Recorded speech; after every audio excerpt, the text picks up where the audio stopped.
tonterías, por no decir estupideces. Muchos se refieren a que ¿por qué ustedes me entrevistan?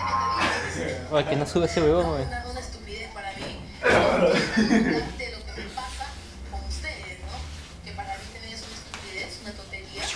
Que me disculpen lo que me están escuchando. Es intento distraer por todos los lados a los jueces, a los fiscales, ¿no? Y de paso, abogado, no sé. Uy, qué chiste. Pero me parece malazo, ¿no? Recordó episodios de su tormentosa relación y cómo tuvo más de una oportunidad para librarse de este calvario. La primera vez enamorados. Oh, huevón, ese es pendejo.